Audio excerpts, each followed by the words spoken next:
Welcome everyone to part 2 of the Lurie College Faculty Research Symposium. The purpose of the symposium is really to share with you some of the research and scholarship that's going on in the College of Education. We have with us today 2 esteemed scholars. We have Eduardo Muñoz-Muñoz from the Department of Teacher Education, and we have Rebeca Burciaga from the Department of Educational Leadership and from the Chicano Studies in College of Arts and Humanities. Thank you both for joining us here today. And without further ado, if we could advance the slide, Brian has a few words, a few announcements to start us off. All right, hey everyone. So just a few quick announcements before we get started. Wanted to let you know that we are recording this event today so that it's accessible after these presentations have taken place. So the recording will be available on the college's YouTube channel. Captions are available in this Zoom webinar, so if you select the closed caption button at the bottom of your Zoom window, you'll be able to queue those up if you'd like to. Those of you who are attending today, your video and audio are automatically turned off, so you don't have to worry about being visible or anything like that, but please use chat to communicate with one another and communicate with our panelists today. And then we'll have some time at the end after each of our presenters have presented their research to answer some of your questions. In fact, if I could add, if you have a question that comes up during the presentation, you can go ahead and drop it as soon as the question comes to mind. And I'll be monitoring the chat and I'll share out those questions after our speakers completed the speaking portion. And now for our Dean, Heather Latimer. Hey, thank you so much. Great to be here. I apologize for being a little bit late. It's one of those days of jumping from meeting to meeting, but I am really, really grateful for this space. And I wanted to give a big thank you, not only to our presenters, but also to Mark for helping to create this space. You know, it is so important for us to build community, especially in this time where we're all isolated. And it's also, I think, really important to think about how we engage with research at this time, and both making sure that we're not overwhelmed and putting research aside and putting our passions related to research aside because of the day-to-day pressures that we're experiencing, but also thinking about how research can both drive the work that we're doing in the pandemic and also respond to the changed realities that we're experiencing as a result of the pandemic.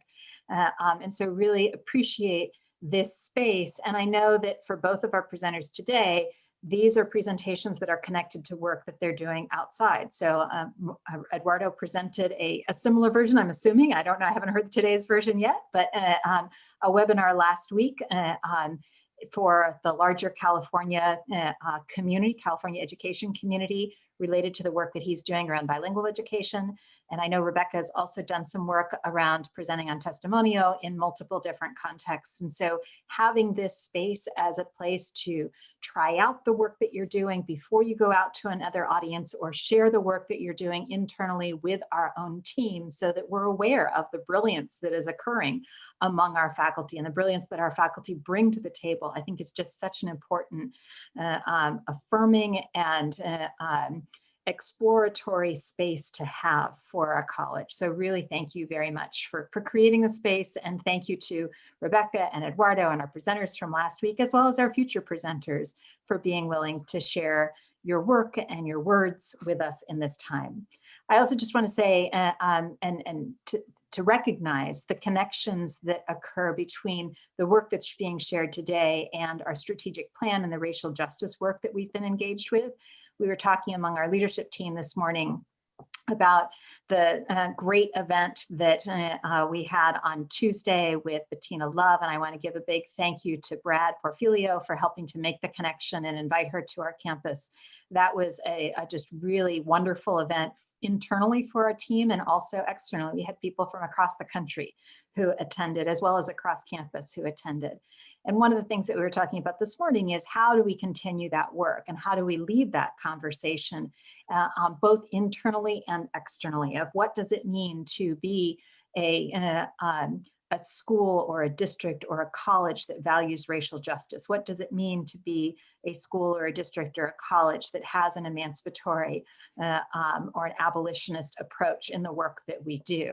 And so, thinking about how we do that in our day-to-day work is a really critical part of the leadership that we all bring, whether it's through our research or through our teaching, sharing that internally, and then also sharing it externally. I think Mark made the point this morning that was so important of part of leading this work is by preparing our educators, our counselors, our therapists, our school and community leaders that come through our programs to go out and advocate, and then having them as emissaries into this conversation, as well as the research that we publish and the research that we present on a day-to-day basis. So the work that we do matters, and I really want to appreciate and value Rebecca's presentation, to value Eduardo's presentation, as well as all the other presentations that have been before and that are hopefully coming, as a critical part of living our mission and living our strategic plan, living our racial justice priorities.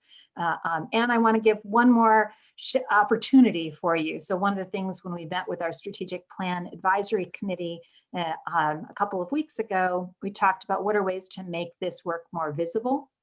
And one of the ideas was to engage in a blog that would be, and Brian's done a great job, and we have some students who've done a great job of creating this webinar series, podcast series, which is fantastic, but also having our faculty and staff have a chance to share what are the things that you're doing that are living that mission on a day-to-day basis, and in many cases have been doing for years. And so having a chance to celebrate that work. And so if you are interested, we would love to have you share, and it doesn't have to be revolutionary. It can be, here's a way that I'm doing it in the choices that I make around placements, or here's a way that I'm doing this work. And one aspect of those 4 pillars in the advising that I do with students, or in how I'm framing my class instruction. So we'll be sharing more information out about that, but I did want to plant that seed that we really want to recognize that this work is happening all across our college, and it's happening in some very visible ways, but it's also happening in ways that are quieter, and we want to be able to celebrate that and recognize the incredible work that you're doing. So with that, I will stop talking and have the people who are doing the incredible work instead share what they're doing. And again, really want to appreciate Rebecca and Eduardo, not only for the work that you're sharing today, but for the work that you do every day and is embodied in your presentation. Thank you, Heather. Without further ado, I turn it over to Eduardo Muñoz-Muñoz from the Department of Teacher Education. Thank you very much, Mark. And yes, Heather, there's going to be some connection with what I have presented in this statewide webinar, but there's also a lot of new stuff that I'm bringing to this presentation, because today I was coming to speak to one of my favorite communities in the world, which is the San Jose State community. So of course, there are new things. Today, Eduardo Muñoz-Muñoz here to serve you. I'm going to talk to you about the California schools that are coming towards multilingual K-12 programs beyond alignment. And I want to emphasize that this is work that has to do with being emancipatory and with being transformative, because the landscape of our educational system in California is changing, as I'm going to describe in a second, and because we believe in the Bilinguismo y Justicia bilingual authorization program, that bilingual education is actually leading to making people freer and also free thinking. This is work that has been done, what I'm going to present today, with the inestimable collaboration of my co-author, Dr. Alison Briceño, and what I'm presenting today is something that we will see published in a forthcoming journal. Also, a shout out to Lurie College, a group of scholars that gets together to think about this matter of transformation and freedom and emancipation. You stay close to my heart and my thoughts.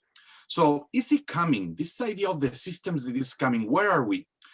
California needs to be recognized as a place where 41% of the students are multilingual, meaning it's not just English language learners, it's students that were at some point English language learners, or that have already declared that they speak other languages at home, but they have not been classified as needing those ELL services. We're talking about a huge population whose life is multilingual on a daily basis. Only recently we have gotten new multilingual policies. Is the case of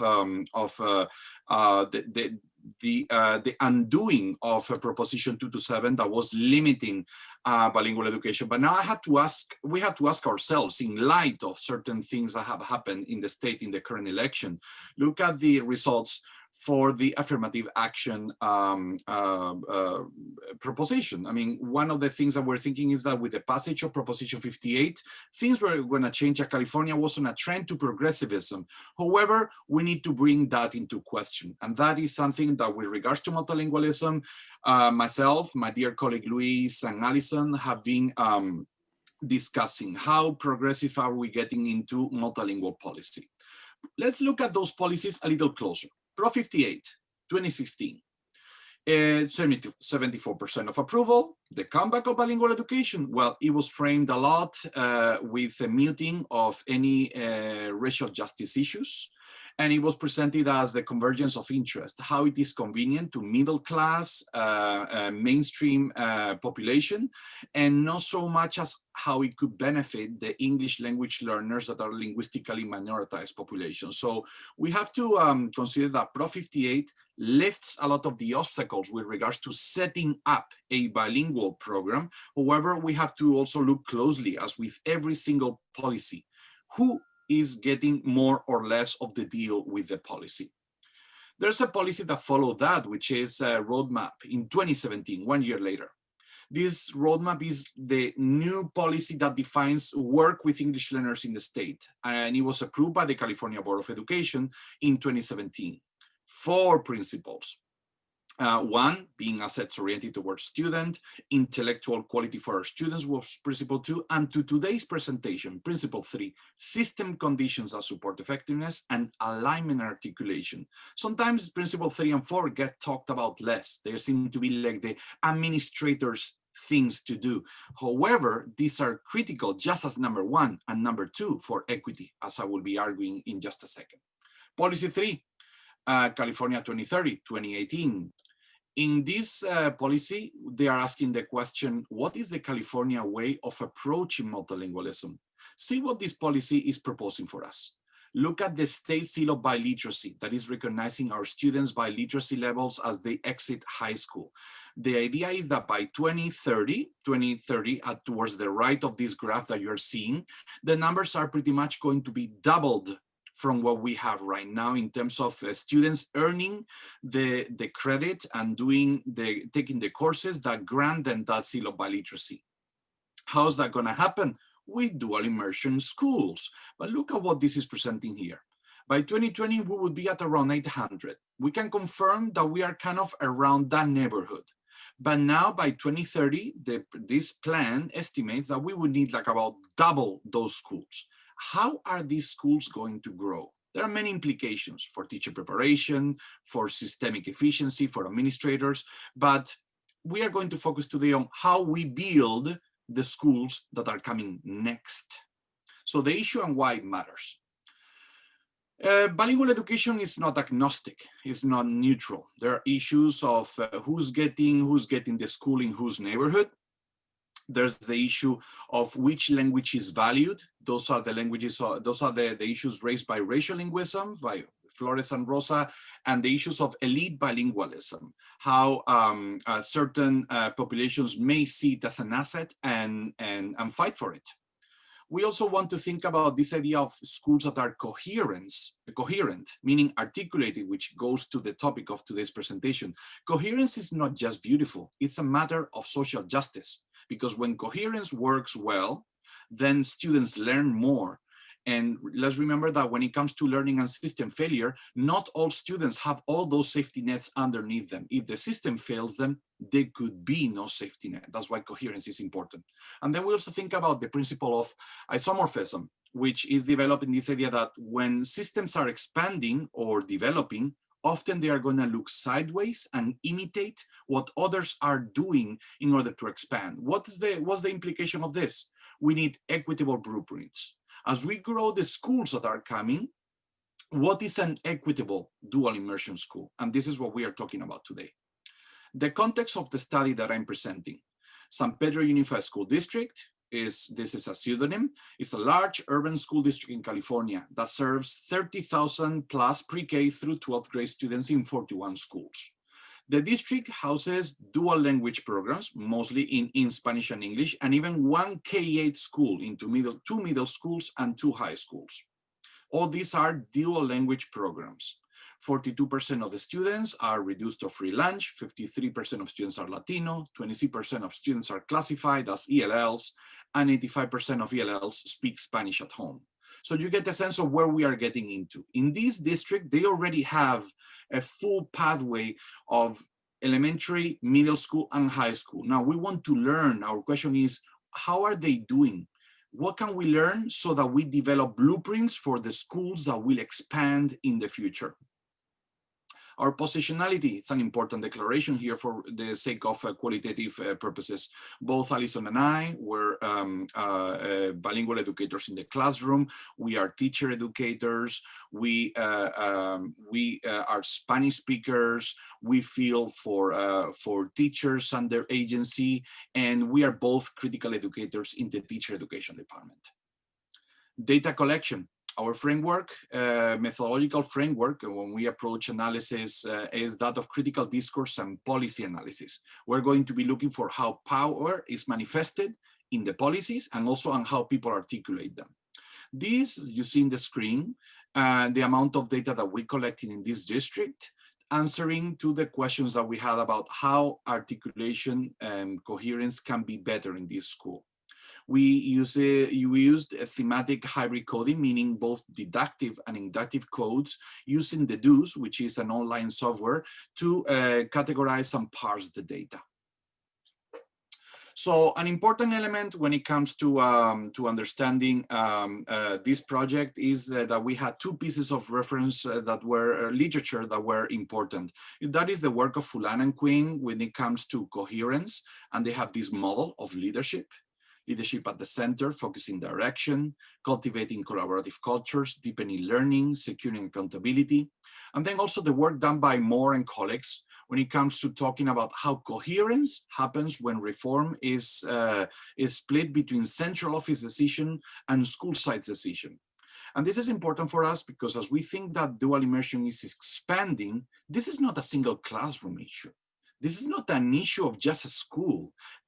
Districts need to articulate within districts and then across districts for actually be, for that promise of dual immersion education to actually be equitable. And that's why we are scaling up the issue of looking not just the articulation of coherence within a school, but beyond. Our findings, first, there was consistency as articulation as an issue for all the participants. And we are talking about principals, central office people, students, teachers, very importantly, and parents. There was a need for articulation when it comes to the curriculum, from elementary to high school, from the programs. How were the experiences aligned? What communication was there, particularly in the links, in the gaps between elementary and secondary stages? There were issues also with regards to developing a collegial culture. How much are teachers collaborating with professional development that was specific for dual language immersion? Intra-institutional, how were the connections between central office and the sites and across sites and the community? Some parents didn't feel that they were necessarily welcome.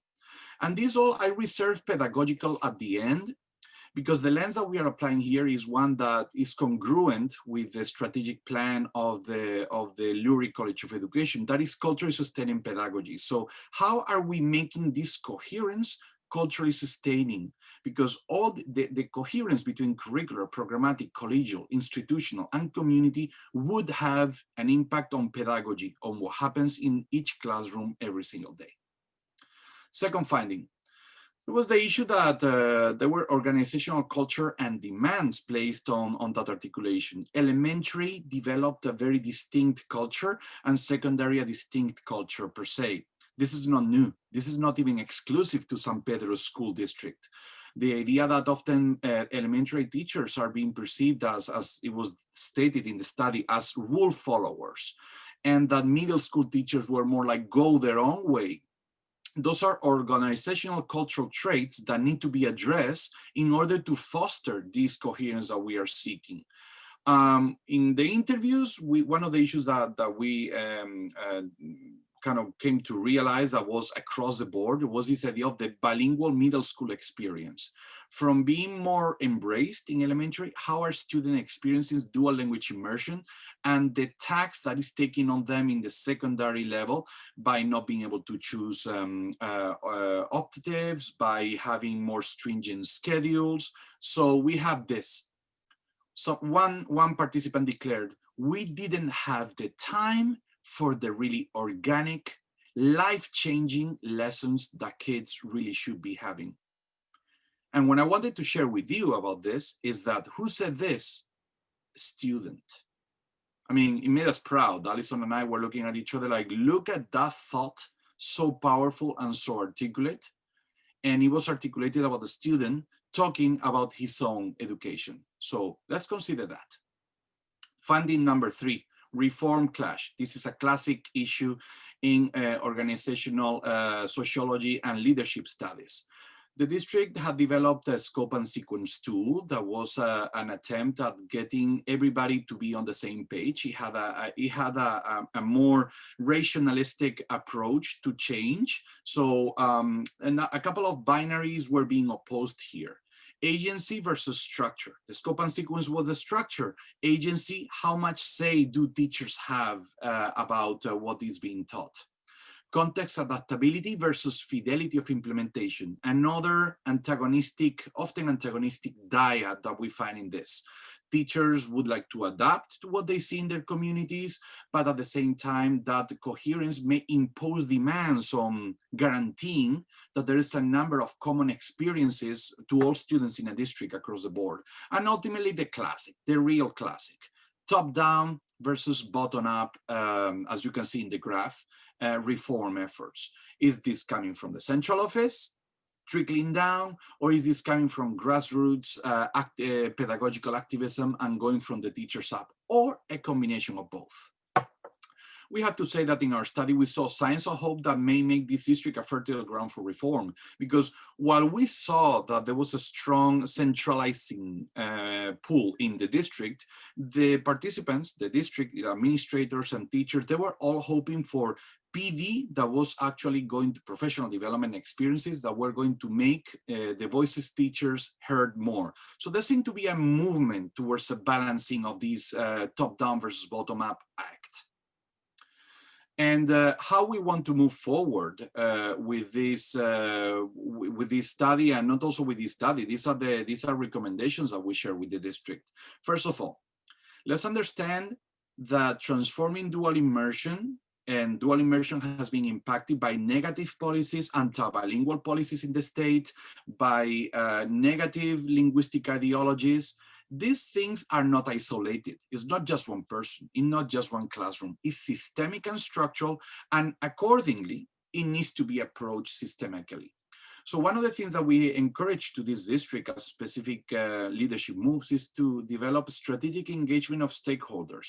Who is around the table when talking about the famous scope and sequence? The scope and sequence acquired a very symbolic value in this conversation, because almost like the tool to push a certain kind of reform, and also at the same time the pushback against that kind of reform. But now, who is designing, and what kind of spaces for breathing spaces, as we call them, can we found in a scope and sequence tool? Second, redesigning the bilingual middle school bilingual experience. Certainly this had to do with enrollment, where the students are, but certainly creating a critical mass of students so that the teachers can get together. There could be more diversity in the offerings, and that you get that by concentrating enrollment if you are having low enrollment spread through several sites. Most important, relational trust. Teachers and district administrators, we saw commitment on both sides. Now we need to work beyond the perceived antagonism of us versus them. And that is going to be developed through professional development experiences, through teacher collaboration, through opportunities for leadership that have people working together and trusting that this is for the good evolution of bilingual education in San Pedro's district. So this is what we're recommending forward, but ultimately what we want to leave, what I would like to leave, and certainly Alison would like to mention that as well, is so what? It is not if we have dual language immersion demand, but when this demand is coming. Demand for more multilingual schools and demand for multilingual schools that go not just K-5, but K-12. So it is not if, but when this is going to be happening. And so we better be ready. And here at the School of Education, at the College of Education, we are working to prepare teachers that are critical, that would lead this reform forward. So thank you very much. And with that said, I would like to open the space now for questions. Thank you, Eduardo.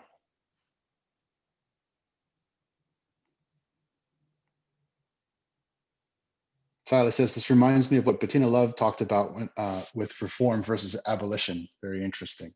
If I reminded you of Bettina Love, I am enormously flattered.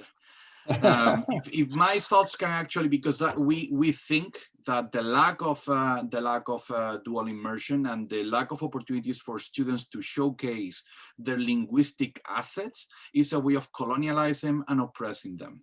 It's not that we are giving them a chance, we are giving them what's theirs, and it's their right to showcase it. We have another participant saying they love the idea of relational trust. Yeah, very important. It's a beautiful concept, difficult to attain, and most importantly, I would actually believe that over time. I mean, it's affected by the history of hierarchies in any organization, as it's been happening in the past, and sometimes previous quarrels or disagreements need to be laid to rest in some kind of restorative manner, so certainly people can focus on the task at hand. So it takes time, but I think that there were good indicators of that developing. At least the people were asking for spaces where they could work together, and probably many of you have had that experience. When you were having a hard time with somebody, the best way of getting over those issues is to just work with people and work with them side by side. I see a question here. Do you make a distinction between bilingual education and dual language immersion education? Well, for the purposes of the cause, no. I mean, there are multiple models of multilingual education. Even we are trying to transcend bilingual and go into multilinguals because those labels matter. Dual language immersion has become the icon for places where you can bring together multiple populations and everybody can benefit. That's a little bit of the convergence of interest thing. And dual language immersion is almost like likely if I mean, the thing is like education in our educational landscape is still very segregated. So, I mean, bilingual programs as well, often what happens with those programs is that they are like 100% the population of the primary language. They are not a mix. But eventually, what I would hope for is that more of this diversified and mixed landscape actually happens. But again, this is not a dual language immersion thing alone. Segregation is an issue, a structural issue that affects us all regardless of our discipline. I see, I have to go up a little. Marcella McCollum says, what do you think it would take to expand this research and scope to build this out statewide? Well, it would take some legwork. It would take some nice funds, possibly. But I think that our college is well positioned in the sense that, for example, our bilingual authorization program has folks that are in statewide committees, and we are being regarded as a program of reference, as a growing, developing program of reference. So I think that things that we do and that we get to publish, which is very important, are going to get some traction across the state in the sense that other people could implement this. Certainly, it would be great to look at, somebody asked before where this has happened. This is the Bay Area. This is the district in the Bay Area. I'll say no more there, but I will just say that different scenarios may occur in the Central Valley, in the LA area, in the San Diego area. I mean, California is diverse, as we have seen in the recent election. I see Heather asking when and who and how and who are the families' parents that get access? Too often we've seen that affluent parents want immersion programs that benefit their children. Recognizing and navigating the power dynamics in how programs are developed and implemented is critical. Yeah, And for example, this district that we were working with, they were working under, for example, budgetary structure that was very much aligning full-time positions of teachers and require access to the students that were in the schools, and even given a certain equity add-on on top. So they were kind of in a way try to locally mimic similar philosophy that local control funding formula is doing at the state. They are also trying to be very, we've seen that all the people in this study were committed to, they know it's a gentrifying area, they have experienced it, but the conversation about underserved ELLs was very present all the time also because it was in many of these people's identities. So Eduardo, Michelle, if I could interrupt there, I do want to make time for Rebecca's presentation. it's true. There are so many questions here. Oh my goodness. You have really triggered a lot of interest and ideas in our faculty. So the whole point of these talks is to really encourage interfaculty communication and discussion. I really do invite all of you to contact Eduardo to follow up with your questions here. I'll save the chat, Eduardo, and we'll share the messages from our colleagues there. I'll be taking notes of those people, and thank you very much for your interest. I'm also dying to hear Rebecca right now. So please, Rebecca. Without further ado, Rebeca Burciaga from the Department of Educational Leadership. Great. Let's see, who's going to be, did Brian, are you advancing the slides? Yeah, I got Brian. it. You got it? Okay, I just won't worry about it. So thank you so much for inviting me. It's really a pleasure to be able to speak at in your own college. It doesn't happen very often. And I'm also super grateful for Mark for putting this all together, for my co-panelists, and also for Brian for figuring out all of the logistics guru. As I was putting this together today, I added a subtitle to Testimonio as an emancipatory pedagogy, teaching beyond the white gaze, because, next slide, please. Whenever I begin classes, I have my students in educational leadership introduce themselves, tell me a little bit about where you are, where you work.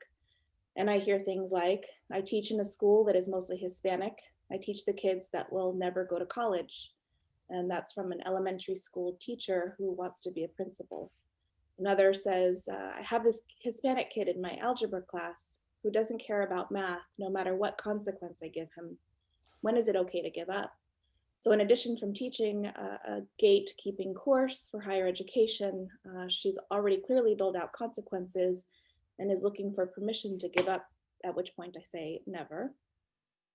Students say, I teach at a low performing school, as though it's this generally accepted, will always be a low performing school. That's the way it is, that's the way it will be. I hear a lot of, I teach those kids. I teach youth who are at risk. So this broad brushstroke of the whole school being at risk.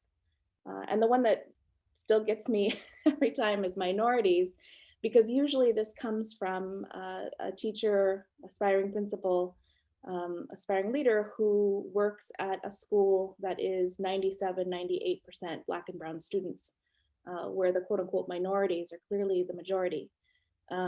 Unfortunately, many of these teachers are white teachers. And when I think about, the context of leading other people's children, I'm really mindful about how the field of education, and most fields really, whenever we try to solve problems, we really hone in on the problem to fix the problem. And I'm really conscious that sometimes the problem isn't what it seems. And that we have a lot of work to do to undo these broad brush strokes of deficit thinking in our schools. Next slide. Part of there's two concepts. This first one that undergird my work is the idea of educación. So there is a dicho, a saying in Spanish, la educación nace en la cuna, that education is born in the cradle. And in Spanish, the word educación means more than schooling. It means integrity, respect, communal responsibility. And so in every sense of this dicho, this saying, it really highlights the important ways that families and communities influence the way that people not just become bien educados, well educated, but bien educados, right? Citizens of the world and participants of our democracy, and how they are trained at home and as well as at school. So this school-home duality is really important to me. Next slide. Another concept that really undergirds my work is Chicana Feminist epistemology. And I was putting this together and I was remembering one of my colleagues pulled me aside one time and said, you know, principals don't really care about Chicana Feminist epistemology. They don't want to know about any of that. And it made me laugh because it's actually foundational to all the work that I do, primarily because academia has largely silenced the experiences and voices of Chicana and Chicano scholars specifically, but BIPOC faculty, BIPOC students broadly.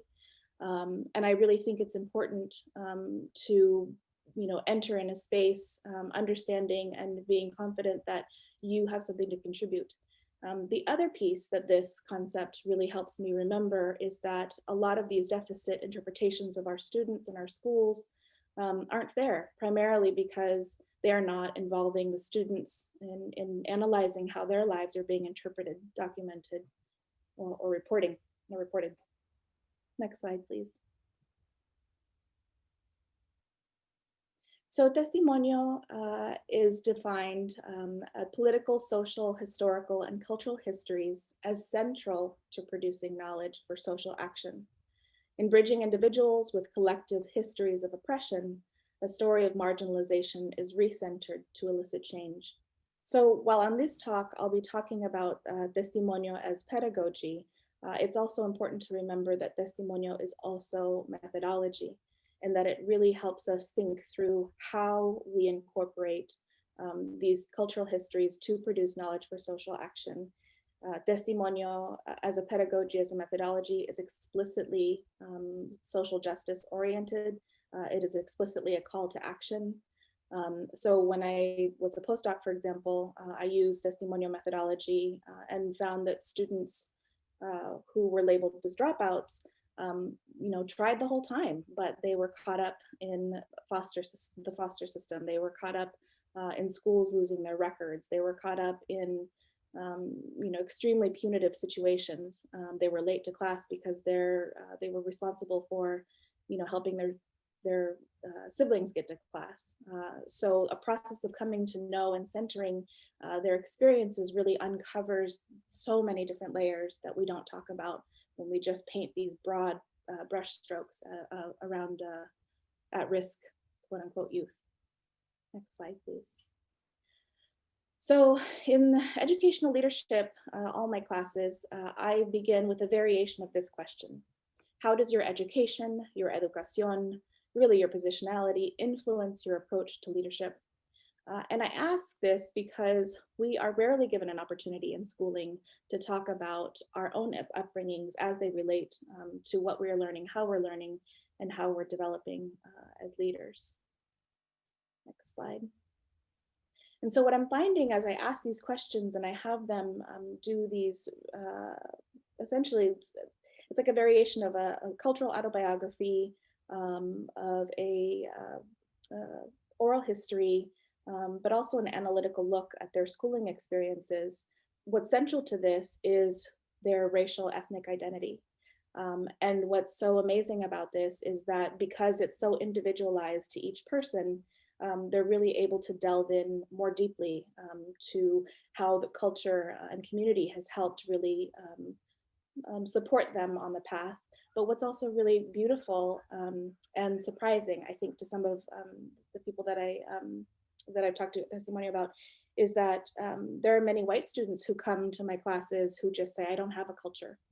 And I push because they do. And oftentimes they learn these really interesting things about their families that they don't know. And so it begins this shift as well to having them understand that their culture was taken away from them. So that's a whole other piece. So it's culturally sustaining for everybody. Next slide, please. Testimonio is also an emancipatory pedagogy. As I mentioned, it's the first time for many, for all, that they have ever been able to talk about their experiences as they relate to schooling, as they relate to leadership development. When I think about the purpose of education and the importance of it playing a fundamental role in creating a just and democratic society, it begins with understanding who you are and how you move from where you are and where your spheres of influence are. Next slide, please. So these next couple slides, I wanted to incorporate some of the work that I'm doing, that I've done with the Ethnic Studies residency that Associate Dean Marcos Pizarro and Associate Dean Mark Felton are coordinating, and Luis Posa as well. This is one example of a slide that I showed as an example of how you begin to introduce Testimonio. There's multiple ways, but this is one that I thought was tangible for this very quick talk. So we're just going to play 1 minute. Oh, play. Thank you. New York City, please give a deaf poet's welcome to Maida Del Valle.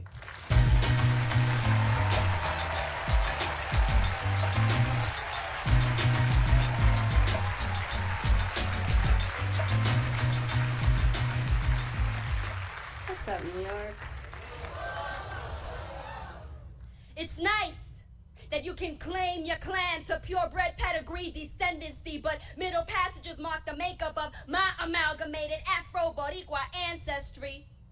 I know it's kind of hard to see the motherland legitimacy in me, but I can't deny the fact that Yoruba songs lay in the lines of my mother's palms as she puts her hands up, offering up psalms, seeking the calm offered by God's son, cause when the day is done, the color of my skin still marks me as an alien in the country of my birth. I can't check myself into a box. I be ignoring mommy straight and boppy's nappy locks in me, the Chi-Town, Midwest, windy city in me, the bebop, hip-hop, non-stop, salsa con sabor, queen of... So that piece is one of many spoken word pieces, but that one in particular opens up a lot around identity, around mixed heritage, around silences, around what we're taught to believe. Later on in the spoken word, she talks a little bit more about her grandmother, and it's just a great, quick introduction to self-exploration. Next slide, please. Then in this particular professional development for teacher candidates and teachers, I asked them what they heard. Did that remind you of anything? Who does Maida del Valle hold and who do you hold? So it's moving from, you know, the content to then yourself. Who do you hold? So this is all the backdrop to this next slide, which is then leading them into group work around having them think about what school is currently for them, what school is currently for their students, what was school for them perhaps, what was school for their parents, for their ancestors, and then this final one, which then we blow out later, and if we have more time we can talk about this more, but this final one is the pocket of hope. That's what I call it. It's an opportunity for people to really dream about what schools should do, and it really results in these great ways of dreaming and you know, big and small things that are tangible and things that are you know, pie in the sky kind of approaches. But that is how we move from content to self to then dreaming and developing in that particular professional development. And I wanted to share this in the next slide, just sort of the foundation of what has kept me in this work. My father has written multiple books, and in one of them, I found it as I was preparing the professional development. He says, the silence of our language, culture, and history at school was broken at home by our mother, a former school teacher in Mexico. She taught her 6 children to know, love, and respect our language, our customs, and our history. And this is one reason why I write, to express those beliefs and to teach what was once a silent sin. These words etched in black ink are made not from individual letters, but scars that perforate the paper like open wounds to the soul of a young Chicano who sought the truth in his own reflection. And I keep thinking, you know, when I ran across this, of course, synchronicity, sign from the heavens, but I just think of how important it is to carve out spaces in our schools so that BIPOC children specifically can see themselves and can find ways to incorporate their lived experiences in sense making. Next slide, please. I'll end with a mural that my father also painted at Stanford University. It's another one that really grounds my work. It's called The Last Supper of Chicano Heroes. It is the result of, you know, a survey that he gave to students asking them to name, you know, their top Chicano heroes. And the people seated at the bottom were the ones who came up the most. And at the very bottom, it says, "And to all those who died, scrubbed floors, wept, and fought for us." That's something that the student scrolled at the bottom of one of the surveys. And what I love so, I mean, I love, of course, it's my father's work, but what I love so much, it's a constant reminder that, you know, those who died, scrubbed floors, wept, and fought for us are critical to the development of students as democratic participants, are critical to the development of our next generation to really care about our future. Yeah, I'm just so grateful to have that foundation for this work. So I'll open it up for questions. Thank you. Thank you, Rebecca. Everyone is so appreciating your ending with your dad's word and his artistry. We had one comment earlier, I think it was from Marcos, sort of taking interest in the tensions that can arise between educación and education. Would you like to speak a little bit about those tensions and possible ways to resolve them? Yeah, there's lots of ways to answer that. Can Marcos elaborate a little bit? He'll have to do so in the chat. I'll let you know when he does.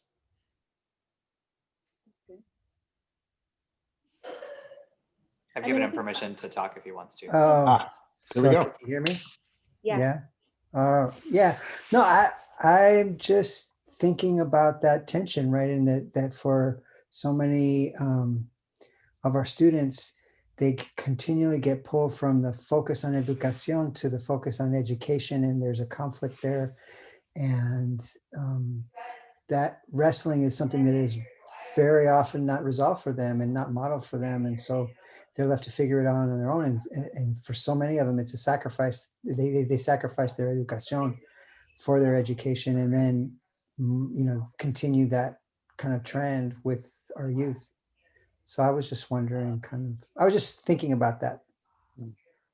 Yeah, I mean, I would agree with everything. I don't know that I have anything to add. I think that was beautifully said. And I think your point about them sacrificing educación for education is right on.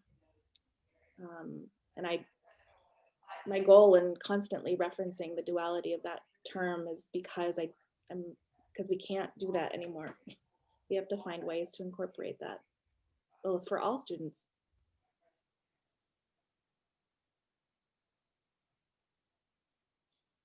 We're getting more compliments in the chat. While we wait for further questions, yeah, I was just wondering, Rebecca, if you could talk a little bit about the process of helping students, whether they're graduate students or K-12 students, really draw out that story from within themselves, the testimonio. Oh, yes, right. Yeah. I knew I left something out. So I begin, it's a process of revision. So I begin by having them write an 8-page paper, self-reflection of their schooling from birth to now. And it ends up being like a 20-page paper always, which is great because, you know, it's a place for them to put it somewhere. But then I have them, you know, maybe a month later, revise it with the literature that we're reading. And so they take a look at, you know, most of the work that I incorporate or I assign in my classes is by BIPOC scholars. And so looking at different positionalities within education and different educational trends. And so they have to wrestle with, like, you know, if they grew up with tutors and access, you know, to whatever they needed, then what does that mean with when you're now looking at the literature and you're teaching students, you know, who don't have access to these? So they're having to wrestle with privileges. They're having to wrestle with inequality that for many didn't realize existed. And then the final, depending on the size of the class, before pre-pandemic in the olden days, we would have presentations. So they would be able to do some sort of creative representation of their paper. So for some, it meant, actually for one in the doctoral program, it was a, oh gosh, what was it? It was, he did a dance to the music that he listened to over time, right? So this is also like a joyous exercise. How do we bring joy into the classroom too? Yeah, I really appreciate that. I really appreciate how you brought critical hope into the testimonial as well. We've got a question from David Whitenack. Thanks for sharing your work, Rebecca. I'm wondering if you could share any salient dream work that has emerged from the third of your PD questions. Salient dream work. About what school can be. Oh gosh. Well, I think that, like I said, it spans. So I'm thinking right now about one of the teachers who was saying the school can be healing, and it began this whole discussion around, well, no, it can't. And then brainstorming about what it could be. And so it began as like a quiet space, in the corner of the classroom, but then, grew to a student club around healing and meditation. And so, I mean, that's one tangible. I would say another one, actually, this one's related to the algebra comment earlier at the beginning. She ended up starting an after-school algebra club. So she had this complete shift in her thinking around students, and fortunately she had other colleagues to help her with that. We've got some other comments here. We've got some thank yous. I think Isabel has a question, but I'm trying to get to it. The chat keeps on shifting on me. Let me switch to Dolores first, though. Dolores says, thank you, Rebecca. I see a connection with your work to Eduardo's presentation and viewing dual language immersion as asset-based, valuing language and cultural diversity and practices. Comments on the connections that you see there? Yeah, Eduardo, I'd love for you to jump in too, because it's related to Heather's question.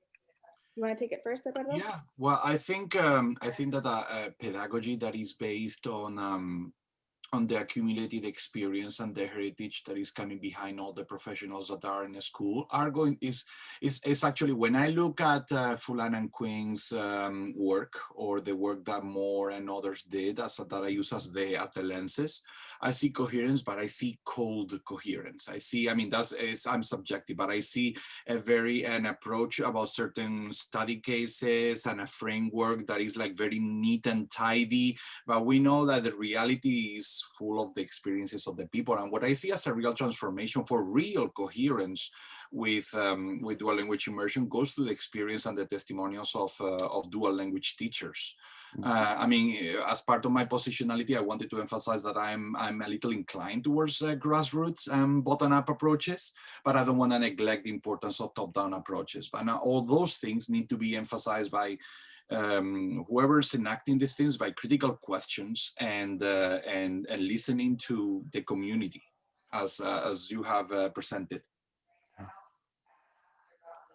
Yeah, I mean, I think it also just connects to Heather's earlier question around who has access to these. And, when we look at wealthy, well-resourced schools, they have multiple opportunities to maintain, to grow understanding in different languages. But what might it look like to maintain it and really find a way to value it?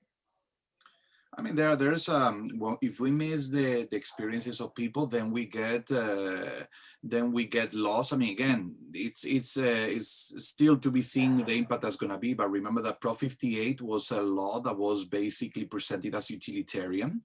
It was called for the global economy. So this opening to multilingualism was opening for the global economy, but it was bypassing all the accumulated experiences of bilingual generations that have been negated and pushed aside in California. So, I mean, when we forget the value of those testimonials, then we get utilitarian, rationalistic. I mean, we'll see what happens as it fully unfolds in California.